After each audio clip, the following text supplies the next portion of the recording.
वफाकी वजीर तखफीफ गुर्बत और समाजी तहफ़्फ़ुज़ शाज़िया अता मरी का ज़िला सांगड़ की तहसील खेपरू के गांव जमालाबाद में पुरतबाक इस्तकबालिया तकरीब से खिताब करते हुए उन्होंने कहा कि इमरान खान जिस तरीके से भी वजीर आज़म की कुर्सी पर बैठा, उसने एक दिन भी किसी की इज्जत नहीं की और वो हर रोज़ लोगों की पगड़ियाँ उछालता और गालियाँ देता है।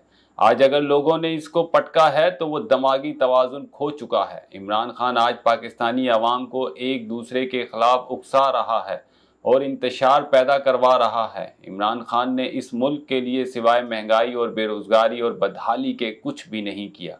इमरान खान ने जो कुछ इस मुल्क के साथ किया, अगर थोड़े दिन मजीद मुसल्लत रहता तो इस मुल्क को खतरा लाहिक होता। वफाकी वजीर का कहना था कि माजी में इमरान खान कहता था खुदकुशी कर लूंगा लेकिन IMF के पास कर्जे के लिए नहीं जाऊंगा, जबकि वो IMF के पास गए और तमाम शराइत भी कबूल की।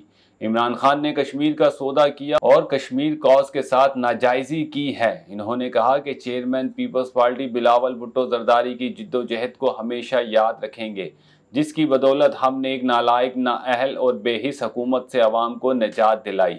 वफाकी वजीर ने कहा कि मस्जिद नबवी वाक़े पर दुनिया भर में पाकिस्तान की रुसवाई हुई है। सियासत में हदूदें मुकर्रर होनी चाहिए और हमने भी सियासत की है, लेकिन कभी अपने मुखालिफिन को गालियां नहीं दी और किसी की बेइज्जती करने से कामयाबी नहीं हासिल होती, बल्कि पार्टी मंशूर बताने और आवाम की खिदमत करने से कामयाबी मिलती है। मुकद्दस मकाम पर जो इस शख्स ने ये गंद किया है, इसका हिसाब अल्लाह ताला इससे लेगा।